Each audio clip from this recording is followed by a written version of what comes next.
right, early morning, headed out on the property. So, quick little fill up. And then I got a 3.5 hour drive ahead of me to get out there. So, yeah, so I'll film along the way and share the post. Hey, what's going on? I'm in Liking, Missouri right now. I still have about an hour to go before I get down to the property. Just trying to keep myself awake at this point. It's a nice little drive, man. But again, I enjoy it because it gives me time to really think and reflect on next steps, things that I need to do. And it's important to have that time to yourself to really figure out where you want to go in your life. Reflect on things that you could be better at, things that you want to change. So I'm headed down here again. The Covert Pipes, I got an email on Tuesday of last week that said that there was a delay on my shipment for the 2 Covert Pipes.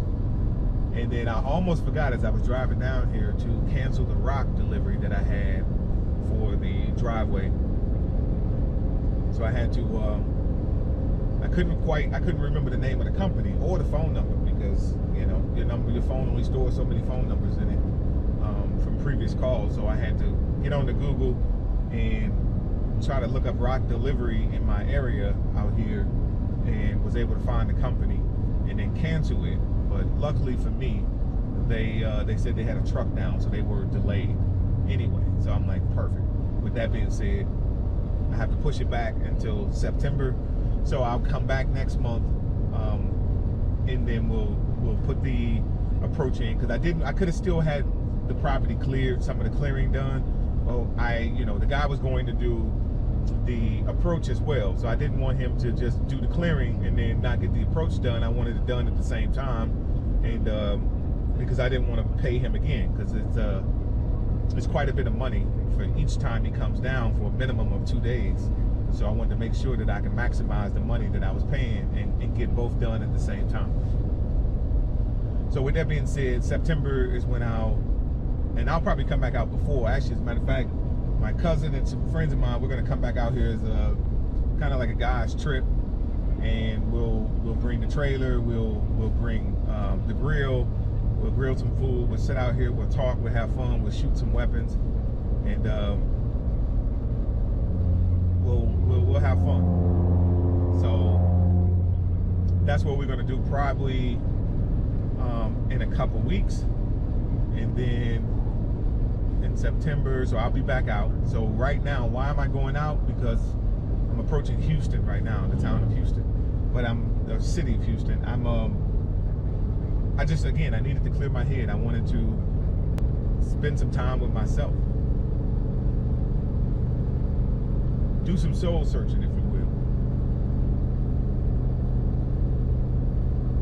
I'm going through a very difficult time right now in my life, with my marriage being up in the air, potentially leading to divorce. And divorce is a very difficult thing to deal with if you're going to be honest with yourself.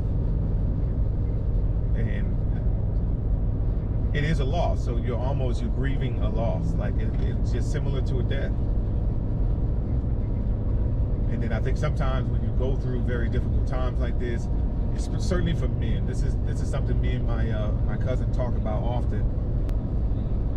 For so long, I put my value into the women that I was dating, into the women that I married.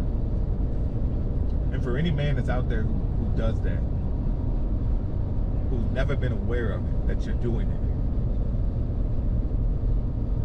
I would encourage you to seek the help that you need, to first become aware of it, to realize it, and start to make changes. That we need to stop putting our value as a person, as a human being, into the women that we're dating. And that would apply to women too, but not to do that. That's not where your value comes from. Your value comes from God. Have your value be centered around something that is not fleeting. It won't change. Something that's constant, consistent, So I was doing that for most of my life, not realizing it. But what I was really doing was trying to fill a void from from what my mother left there, that emptiness that was there, you know, not receiving that love, that nurturing, that kindness that you hope for, that unconditional love. But it was never unconditional love. I was only going to get that from God. I've never experienced agape love. But I was willing to take whatever they were willing to give me because it was more than what I had. And then when my marriage started to fail, now solely due to their fault, you know, I contributed to the toxicity in that relationship. But what I realized is that I did just that I did put my value into them instead of something greater than them. So when it ended or it fails, I feel like I'm a failure as opposed to the situation failed, my marriage failed. It was very hard to deal with. And the pride, the embarrassment of knowing that you had another failed marriage, another failed relationship. So I'm coming to grips with that now. I've been in counseling, I've been seeking therapy because mental health is important. I've ignored it for so long due to the negative connotation associated with it. It was just not something that I was going to readily deal with or that I wanted to deal with at the time. When I came back from overseas, I was suffering, I was dealing with a lot, post-traumatic stress disorder. And I was in one bad relationship followed by another. And I still wasn't getting the help that I need because, again, I was afraid of the stigma that was attached to mental health. And when you reach your lows, sometimes, you know, as I've learned that, you know, we use the wrong tools to try to deal with our situations. So for me, I was when I was overseas, you know, conducting law enforcement assignments, in addition to when I went back as a private security contractor. Part of my job was risk mitigation. I was trained to be able to look at situations, assess risk, and then establish plans for how to mitigate those risks. And trying to apply those same tactics and skills into your personal relationship only allowed me or caused me to dig a hole that was deeper. I used the wrong tools to try to make my marriage better, and it didn't work. Because when you've been hurt, when you've been abused, emotionally abused, physically abused, and you've suffered trauma in your life, and you try to use those similar tools to mitigate the consequences of toxicity, you shield yourself. You do things to help protect you from the damage. But it's the wrong approach. You're not really dealing with it effectively anyway. If I want to get out of the hole, a shovel is not the right tool. But I'm learning that now. I'm learning that for the first time. So now I'm establishing new neural pathways to help me deal with conflict in my life. Because the way that I've dealt with conflict before has only made things worse. So it takes a lot to recover. You know, if you're on the road to recovery and you're dealing with it, I have not yet decided whether or not I'm going to go ahead and complete the divorce. But it's certainly weighing on me heavily to make the decision and not rely on her to make the decision out of fear. But instead, I want to be in a good place. That sounds odd to say that, but believe it or not, it's the best way, because you can make a decision emotionally and you can feel loneliness and, you know, you feel unhappiness and sadness and you be in denial about the realities of your relationship. But if I can recognize that it is a loss and that I'm grieving that loss, I can also identify what I'm also missing, what I will be missing in the end. Then I can make a better, more informed decision about what we need to do to be the best parents that we can be for our children while still co-parenting. But right now it's still a sore spot, to be perfectly honest about it. And that's okay. I'm dealing with it. But this is how I also deal with it, and it's misunderstood by my spouse. The things that I have going on in terms of the book and being, the things that I've invented, products, things of that nature, is being used against me as if I'm arrogant or I'm prideful for, promoting the things that I have going on. Instead, I'm being treated like I should be barreled away somewhere, soaking, in my tears or something. But, I've had enough of that. That happens. That's a part of that grieving process. That's not something that, I feel a need to try to hide anymore, right? So I've already done that. Now it's just a matter of, rebuilding myself, which was the purpose of this channel, Rebuilding Us. It wasn't to sit and talk about, how to rebuild other people without having to deal with myself. I have to deal with myself first. But what I realize is if I can, or what I hope for, is if I'm dealing with myself and I'm honest and vulnerable about it, because there's strength in vulnerability, if I can be honest about where I am in my life and the road that I'm taking to become better, spouses will come and go. Relationships will come and go. Obviously, the goal is to make sure that you are putting yourself in a position to foster good relationships, that you learn from the ones that you've jumped out of, instead of leveling up, as you starting to hear from everybody these days. People think leveling up, I keep hearing about the level up, is about jumping out of bad relationships, about toxic relationships. For so long, I've heard that I was toxic. You're toxic, you're toxic, you're toxic. It's like they say in the Bible, they say, judge the sin, not the sinner, right? But it's really just understanding that a person can go through things in their life. People can function in their dysfunction and they don't realize it. They just don't know. And I was one of those people who didn't realize it. And so I was told I was evil and a narcissist and a monster and crazy and all of these things. There was no compassion for what I've gone through. And then when you explain it to people what you've gone through, now they look at you like, oh, look at him trying to play the victim. It's like, listen, it shows how little the person understands you, but it also, what it showed me was how much value I put into them, because it really affected me that they didn't understand me and they did not want to understand me. It's like, listen, I'm not evil. I may be a narcissist. We all may be narcissists. I may have these narcissistic character traits. But the problem is that you use these words and you mean them for evil. And what I'm going through and the fact that I want to be different, I want to change, I want to be better, not just for my children or for you, but for me. And now it's not for them, because what they meant for evil, God meant for good. Genesis, I think 50:20 talks about it. I end up putting it on a shirt, because just to remind myself of, a person in that trauma, hurt people, and a person who's also in that trauma would try to inflict punishment on you. They feel like they need to get their lick back in order to feel better about themselves, and then put you down. And so I'm being put down now. But again, I'm not the victim, right? I've done enough. I've been both the victim and the victimizer.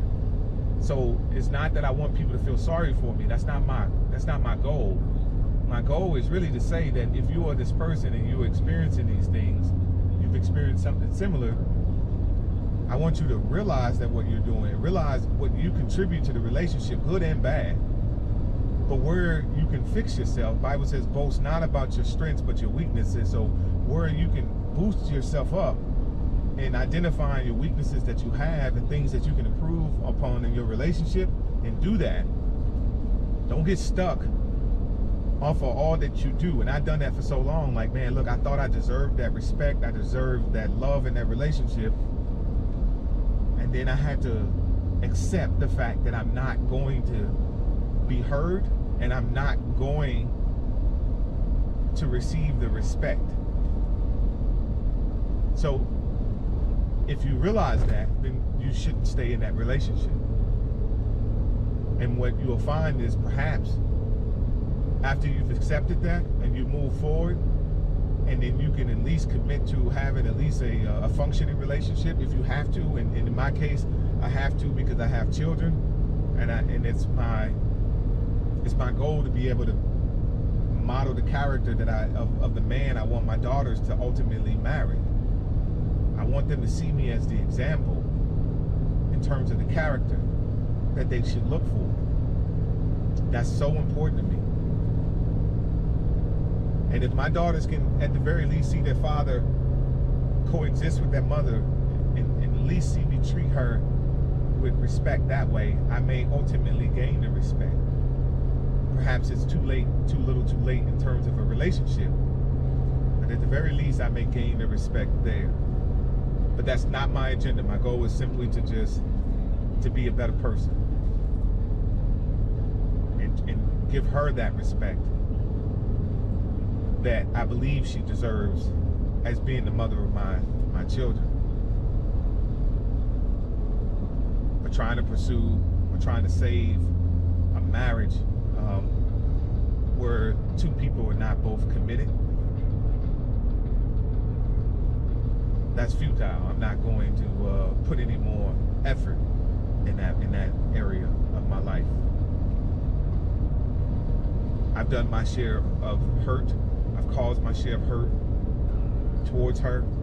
It's now being directed. It's been directed, but we're both not accepting the responsibility of that, of our parts in it. So what I would say to every young person, or every male anyway, who's in a relationship where you're being called names, you're being called toxic, or you're doing the same thing to somebody like that. You're calling them names, you're being intimidating, you're using tactics that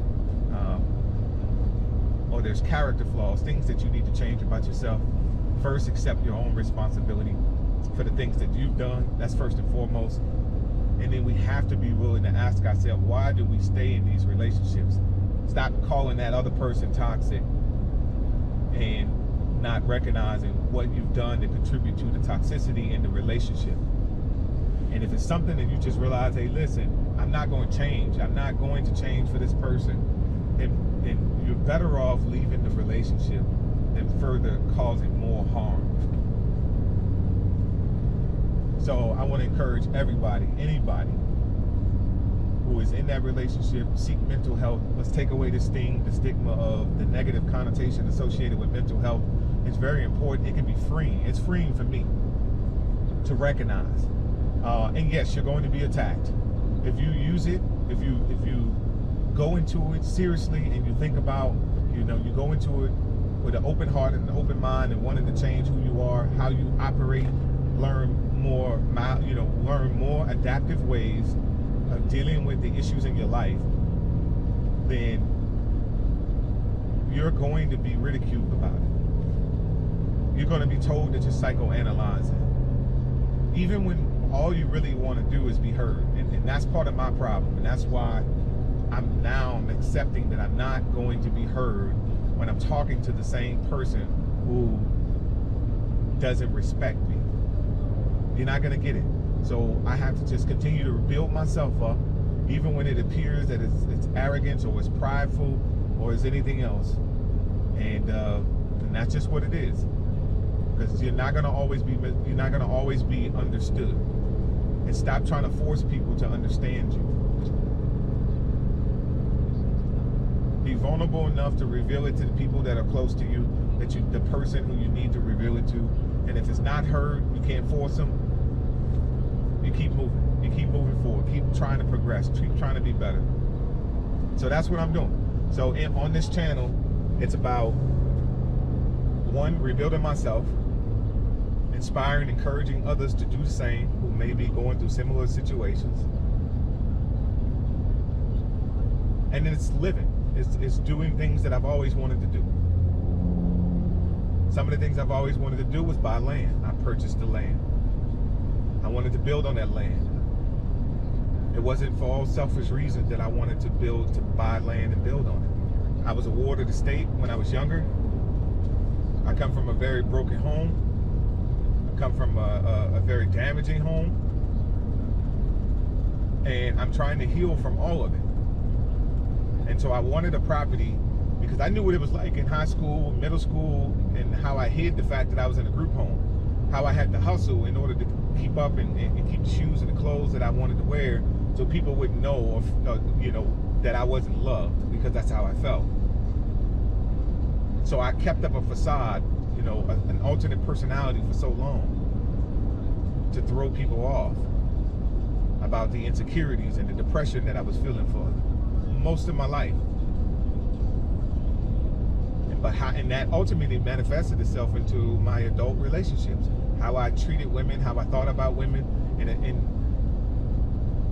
from the very beginning, not being in a healthy position to be able to choose the right spouses, to ultimately live my life with. But I wasn't healthy either. So, marriage works best when there are two healthy individuals that come together who join in a union. So you can't be codependent and think that you need to get and you have to get all that you need and want from this single person. That's not going to happen. They're not capable of doing that. You can't look for your mother in the women that you date, and a woman can't look for her father in the man that she dates. You need to be whole, so you can complement each other, so you can truly live out that partnership and you can grow together. So it needs to be not just about love, it needs to be a practical decision too when you're talking about marriage. I'm navigating that now. I'm feeling better about myself. I'm encouraged about my future. The land I want to build up, and there will be a lake going on there. There's cabins that'll go on there, and I want to have it as in addition to a sanctuary a few times a year, where children who come from those backgrounds, troubled backgrounds, will be able to have a place that they can go, they can come out to, they can have fun, they can be mentored, they can have a safe haven, they can see something different. Because had I not seen anything different, I know I would be dead or in jail, or worse, I would have killed myself by now.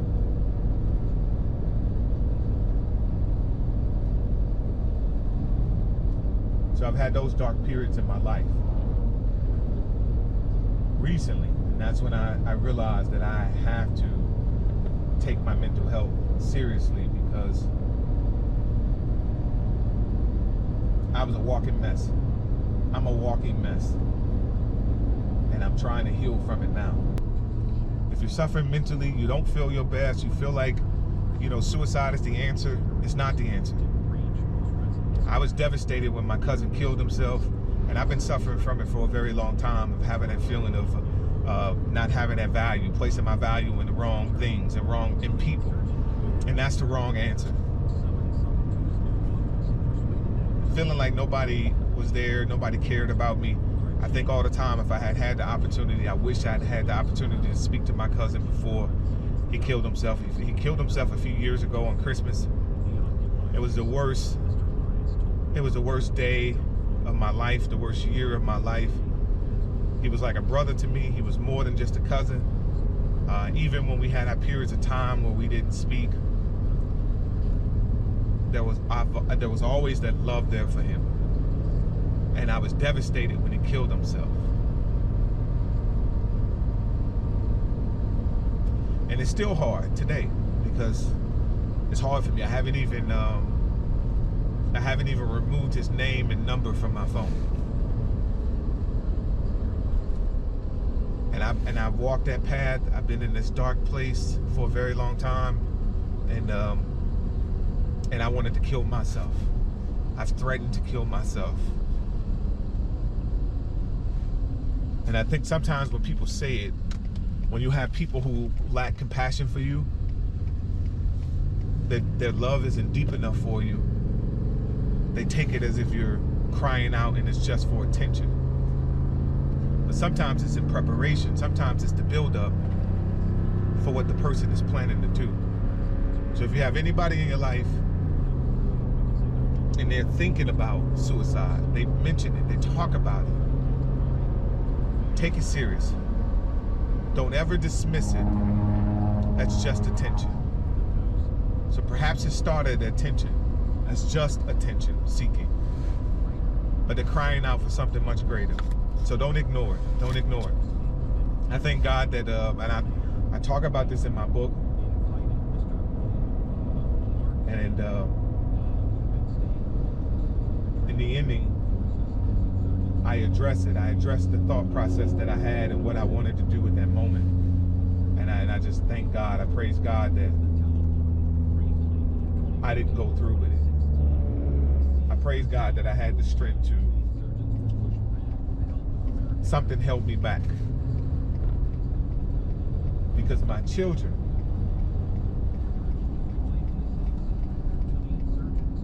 would have been devastated. That they need their father. They didn't ask to be here. Women, men, whatever relationship you're in, sure, they may not need you. That's fine. And that's okay. So you can't put all your value as a person into them. Because they may not need you. Those things, that will change. That relationship, that love that they have, this worldly love that we experience, this knockoff love that Bizzle talks about, that knockoff love, that's fleeting. That's not real. Real love is unconditional. Real love is agape love, and we all don't get there. And I hope to have that with somebody one day. It's just not right now.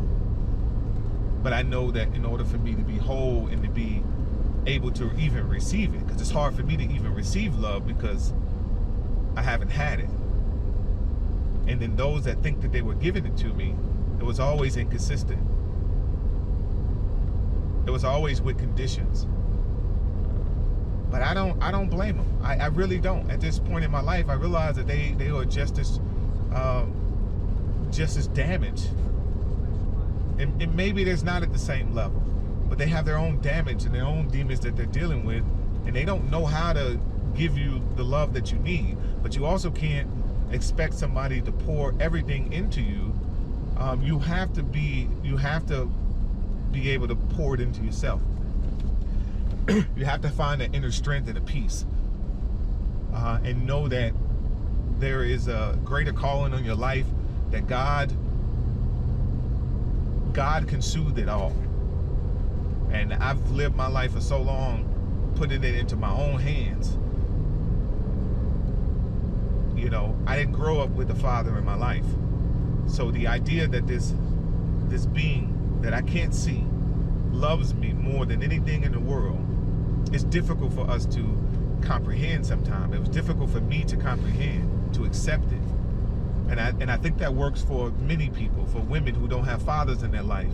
And then they, you know, the idea that this Christ, that Jesus loves them more than anything more than any person could ever love them, is it can be difficult at best for a lot of people. So I am going to wrap this up. I'm headed out to the property. I'm gonna have fun. I'm gonna be encouraged. I'm gonna drive the ATV. I'm gonna do a little bit of little target practice. I'm gonna have fun. And then I'm gonna go into West Plains a little later, and because my product didn't arrive, my covert pipes didn't arrive, so I'm gonna go and check on the status of them and see if they can give me a little bit more information about when I'm gonna possibly see them, if at all. Or otherwise, I need to cancel it. That's $1,400 that I spent, and then perhaps I need to research a different place who can possibly get me the covert pipes that I need, so I can get this driveway put in. And once I get this driveway put in, then I can do more work. I can that way I can get it cleared a little more, start getting dozer work going in there, and I want to build that very first cabin. That's what I want to focus on. I want to get that very first cabin put in. Again, my book, I plug the book because it's very important. Because I want people to learn from the story, but I also, some of the proceeds will go toward building the property up out here, and I want to be able to give back. That's so important to me, that children who have walked my path, who have gone down the road that I've traveled, that road to nowhere, which is why I called it that, because I was using the wrong tools to navigate my course, and it was getting me nowhere. And feel like things are about to change.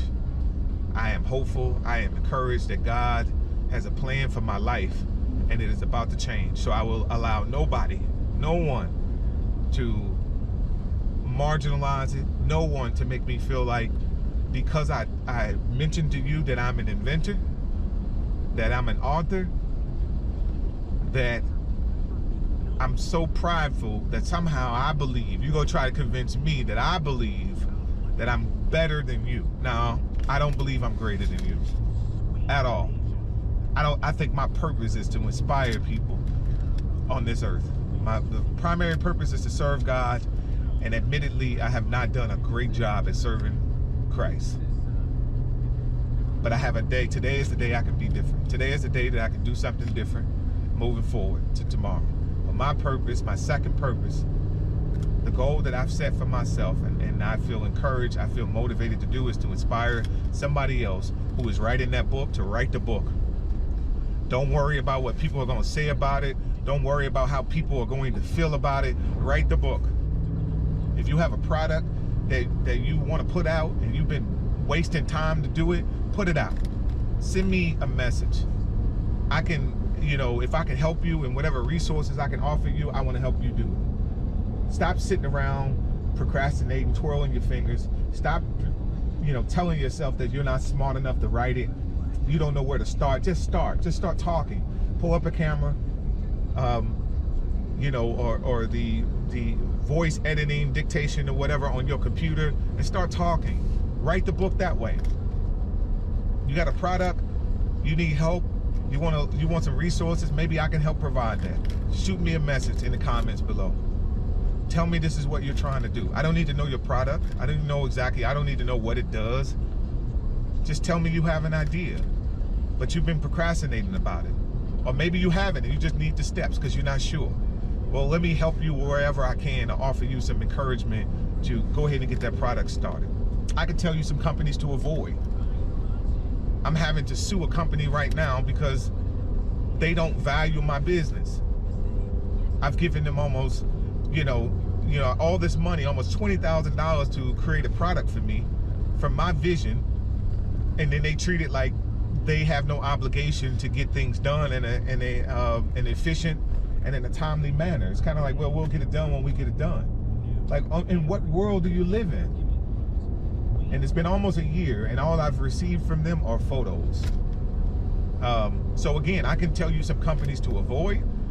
I can tell you the process in which you need to go to patent. Do you do provisional? Do you do non-provisional? Do you do a design patent? If you have a book, I can tell you, resources that you can use to help write the book if you need help writing the book. All of these things. So again, be courage, stay motivated. Don't let nobody detract from you. The people who you think loves you the most are supposed to love you anyway. Those are the people who will turn their backs on you. Those are the people who will try to put you down. Don't let anybody put you down. Don't let anybody make you feel guilty for decisions that you're making. When you know in your heart you're trying to be better. Now that's the key though. You know what I mean? You want to make real positive changes, and sometimes that change is slow. And it's not fast enough for other people because, especially if you hurt them. Make amends where you can. Apologize when you can, because tomorrow's not promised. But don't beat yourself up because you can't change everything today. Just make changes where you can. And then just keep going. Keep pushing forward, moving forward.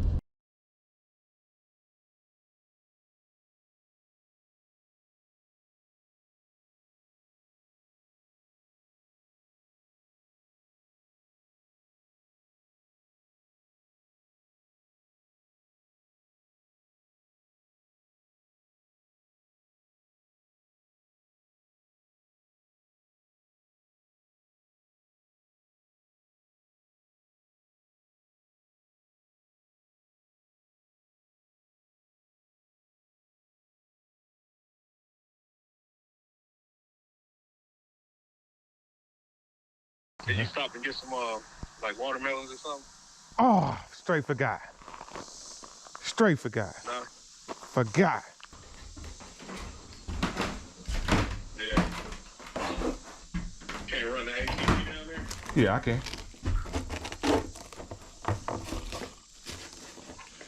Yep, exactly what I'm gonna do.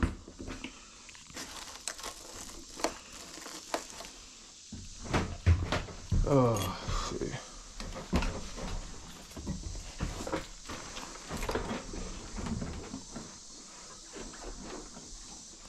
You know, before you do it though, the prepared you'll be. Definitely.